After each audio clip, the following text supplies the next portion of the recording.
গাজীপুরে ক্ষমতাচ্যুত সরকারের মুক্তিযুদ্ধ বিষয়ক মন্ত্রী আকম মোজামেল হকের বাড়িতে একদল ছাত্র জনতাকে আওয়ামী লীগের কর্মী সমর্থকরা বেধড়ক পিটিয়েছে বলে অভিযোগ রয়েছে। এতে কয়েকজন আহত হয়েছেন, তবে আহতদের নাম ও পরিচয় জানতে পারেনি পুলিশ।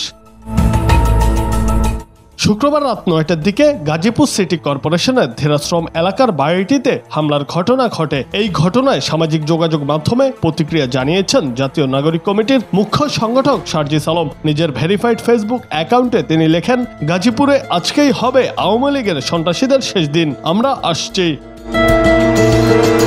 পুলিশ ও এলাকাবাসী জানায়, বৈষম্য বিরোধী ছাত্র জনতা মোজামেল হকের ওই বাড়িতে গেলে আওয়ামী লীগের নেতাকর্মী ও সমর্থকরা তাদের উপর হামলা চালায়। তাদের বেধড়ক মারধর করা হয়েছে। এই সময় ছাত্রদের মধ্যে কমপক্ষে 15 জন আহত হয়েছেন। এই সুযোগে বহিরাগতরা মোজামেল হকের বাড়িতে লুটপাট করেছে। খবর পেয়ে পুলিশ ও সেনাবাহিনী ঘটনাস্থলে গিয়ে পরিস্থিতি নিয়ন্ত্রণে আনে।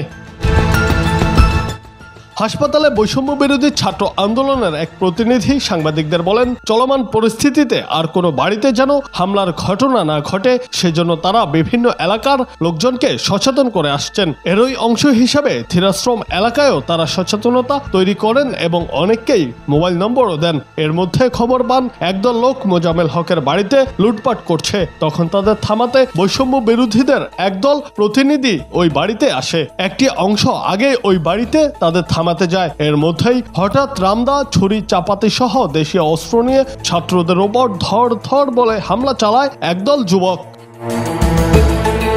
ওই প্রতিনিধি অভিযোগ করেন, এই ঘটনার 2.5 ঘন্টা পর পুলিশ ঘটনাস্থলে এসেছে। তারা যথাযথ ভূমিকা রাখতে পারেনি। হামলা ও মারধরে 15 জন আহত হয়েছেন। এদের মধ্যে কয়েকজনের অবস্থা গুরুতর।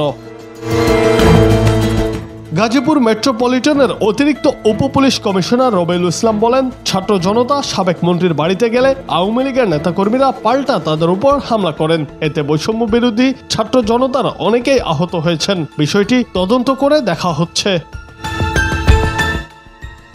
জুনায়েদ আহমেদ, বাংলা টিভি।